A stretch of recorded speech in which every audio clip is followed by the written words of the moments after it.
O que significa quando o brilho do rosto de Deus está sobre nós, quando essa lâmpada sobrenatural brilha em nós, de que maneira passamos a ser abençoados. Isso é algo que está no contexto sagrado, dos escritos sagrados, desde o passado lá com a bênção sacerdotal. Yevarechecha Adonai veshmerecha, Yaer Adonai panavelecha, aí você vai ver que o brilho, Yaer, aí deriva da palavra or, Yaer Adonai Panaiv, rosto, Panim, Panavelecha, significa esse rosto brilhará sobre você.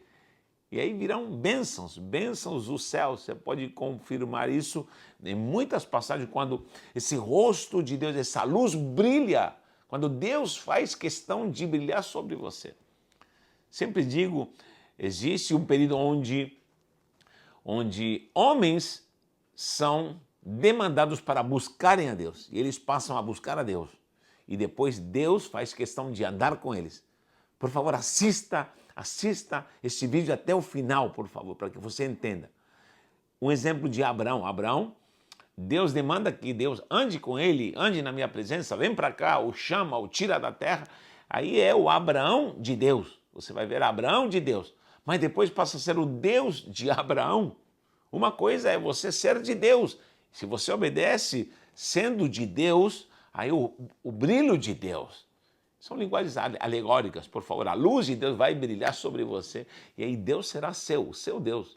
E aí nós não temos mais o Abraão de Deus, mas virá o Deus de Abraão. É Deus que faz questão de estar com você, é Deus que faz questão de estar ao seu lado te abençoando. Por isso vamos ver Deus de Abraão, de Isaac e de Jacó. Esses homens entenderam esse propósito sublime. Gente do céu, isso é maravilhoso. Quando nós vemos ali a bênção sacerdotal, ali é uma declaração que o rosto de Deus se fará brilhar sobre aquele que está sendo abençoado. Como nós já vimos. No PDF vai estar essa oração. E era Adonai panavelecha vihuneca. Isso Adonai panavelecha veiasem lecha shalom, que é a oração sacerdotal de Números, capítulo 6, versículo 24, você vai ver essa bênção poderosa que o sacerdote declarava quando os filhos de Deus se chegavam ali para receberem ali no altar, eles sacrificarem, enfim, tudo isso é maravilhoso. Nós vemos também o próprio Moisés, no capítulo 34, ali de Êxodo, você vai ver que ele subiu ao monte, Deus se revelou a ele, ele ficou todo esse período em oração, em clamor, em jejum, numa revelação da glória sobrenatural. E o que aconteceu? O rosto dele estava brilhando quando desceu. Imagine a que ponto se manifestou esse cavó da glória de Deus e o rosto dele estava brilhando.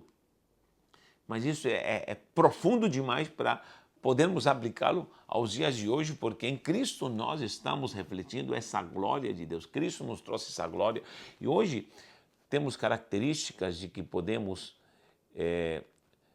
tomá-las como exemplo para a nossa vida, características de homens, características de fatos assim muito peculiares que aconteceram com homens santos de Deus e homens que reconheceram que realmente o brilho de Deus estava sobre ele. Quando o brilho de Deus está sobre a vida de uma pessoa, meu irmão, muitas coisas começam a mudar. Você, em primeiro lugar, começa a mudar. Você começa a ser transformado. Eu tenho o livro de Jó. Procure o livro de Jó, capítulo 29. Quando Jó passa por toda essa prova e ele se apaga de toda essa virtude e glória que ele tinha, ele chora e se queixa. Ele lamenta. Veja lá no capítulo 29. E ele faz uma lembrança de quando o brilho de Deus estava sobre ele. Preste atenção, por favor. Muita gente lê essa passagem e não passa assim, batido, mas olha o que diz aqui a partir do versículo 1. Vou ler aqui, Jó 29, 1, diz assim: prosseguindo Jó no seu discurso, disse: quem me dera ser como fui nos meses passados, nos dias em que Deus me guardava. Olha só no versículo 3.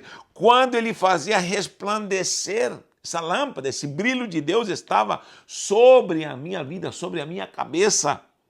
Olha só, diz, quando eu era guiado por sua luz, e eu mesmo caminhando pelas trevas, era guiado por essa luz. Então, primeira característica é quando você está até passando pelas trevas. Como diz o salmista, Davi no Salmo 23, ainda que eu passe pelo vale da sombra da morte, não temerei mal algum.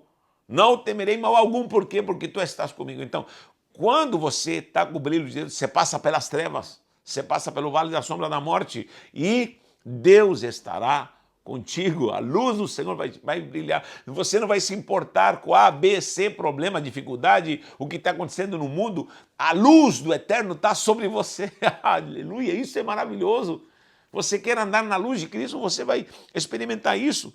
Eu caminhava pelas trevas, diz assim no quadro, como eu fui nos dias do meu vigor.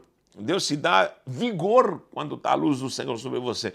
Quando a amizade de Deus estava sobre a minha tenda, meu Deus, quando a luz brilha é porque a amizade de Deus, aquilo que eu falei, é quando Deus faz questão de andar com você, onde você colocar a mão, Deus vai estar colocando, onde você colocar o pé, Deus vai estar colocando, meu Deus, isso é uma intimidade com Deus. O problema é que muita gente quer andar de qualquer jeito numa vida de pecados. Hoje, onde vemos tantos altares, tantos sacerdotes, pastores, bispos, apóstolos, se afastando do Senhor para uma vida maligna, servindo a mamon, servindo a tantas coisas ao seu bel prazer e não vive o evangelho genuíno. E eu estou sempre orando para que Deus mude, porque precisamos de uma reforma de altares aqui nessa nação e queremos que o Senhor fará coisas tremendas e Deus vai operar, vai agir de uma forma gloriosa, uma revolução, está vindo um verdadeiro avivamento, escute, um verdadeiro e genuíno avivamento, não é um avivamento de moveres humanos, não, vai ser um avivamento que vai chacoalhar, onde o brilho de Deus virá e vai brilhar sobre o nosso rosto e parece que Deus se afasta e parece que Deus fica inimigo e nos entrega à mercê dos nossos inimigos quando o brilho de Deus não está. Então nós precisamos nos arrepender e voltarmos a clamar para que o brilho do rosto de Deus e a amizade, olha, a amizade de Deus volte. Jó está falando, quando a amizade de Deus estava sobre a minha tenda. Então tem muita gente hoje que está sofrendo porque parece que Deus virou inimigo. Meu irmão, é hora de arrependimento, é hora de clamarmos, brilha, brilha, Senhor, nos arrependemos, choramos, chorem sacerdotes, ministros do Senhor, chorem, é hora de clamarmos para que o brilho de Deus volte. E diz assim também, quando essa amizade estava sobre mim, sobre minha casa, e o Todo-Poderoso ainda estava comigo. Essa é a sensação que Deus nos abandonou. E os meus filhos ao redor de mim, os filhos agora já estavam mortos, já estava sofrendo pela prova que estava passando.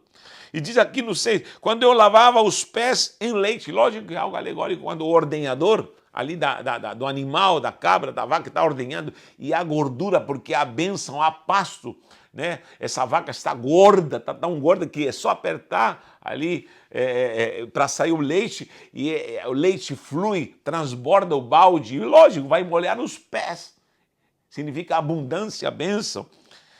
E também diz que da rocha me corria um ribeiro de azeite. Você sabe que o Gatshemen, que é a prensa do azeite, onde é moída a azeitona, é de pedra, e ali flui o azeite, mina o azeite, símbolo de prosperidade, de unção. Meu Deus, isso é rico demais.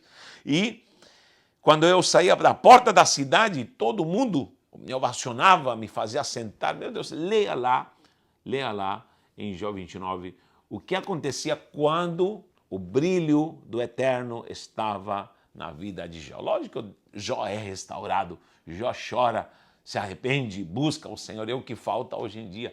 Nós precisamos atentar para isso. O Senhor precisa devolver-nos o brilho, mas é pelo caminho do arrependimento. Gente de dura cerviz, gente obstinada, não quer se arrepender, não quer reconhecer seus pecados e vai sofrer. Muita gente se afastou de Deus e vem juízo e precisamos falar com autoridade. Falar, é hora que a casa dos sacerdotes, que a vida dos sacerdotes se volte novamente para esse brilho santo do Eterno. Creia nisso, tome posse dessa palavra e que nós possamos falar novamente. E a era Adonai, Panavelecha, Vihuneca, que o Senhor novamente comece a brilhar e que esse rosto de Deus brilhe sobre nós e possamos ser todas essas virtudes, esse rosto que nos traz a glória do Senhor. Paulo diz em 2 Coríntios 3,18, que hoje nós contemplamos para essa glória como nos olhando num espelho e transferimos essa glória como num espelho. Você sabia que o espelho antigamente era um latão que era polido? É por isso que lá em Apocalipse, capítulo 1, versículo 15, leia lá, Apocalipse 1,15, diz que os seus pés, escute bem, são como latão reluzente. Por que latão reluzente? Era o bronze polido, porque o espelho era o latão reluzente. Então, nos pés você está sendo alegoria, nos pés você começa a ver a glória do Senhor. Muitos querem somente as mãos de Deus, o rosto de Deus, mas sabe como começa? Começa quando você se humilha aos pés. Nos pés você vai ver o latão reluzente, onde você vai ver e contemplar como está a tua vida, porque espelho é para ver o que há de errado em você. Então, nos pés de Cristo, nos pés de Yeshua HaMashiach, você encontra o espelho para olhar como está a tua vida. Você se arruma porque o espelho te acusa e ali você vai se aperfeiçoar nos pés do Mestre, aleluia, nos pés do Mestre. Você e eu encontramos o reflexo de como está a nossa vida. Aí vamos encontrar a glória para que nos humilhemos, nos arrependamos e que novamente o rosto de Deus se volte para nós. Tanta gente que literalmente se ajoelhou aos pés de Cristo quando ele estava aqui na terra. E podia ser um pecador, uma pecadora, uma mulher imunda, mas chorou aos pés de Cristo. E o rosto do Eterno se voltou para essas pessoas. E o rosto brilhou e foram perdoados. Aleluia, glória a Deus. Eu preciso que o rosto de Deus brilhe na nossa vida. Deus te abençoe, que você possa ser fiel ao Eterno, que essa palavra fique no seu coração. Um abraço, Deus te abençoe.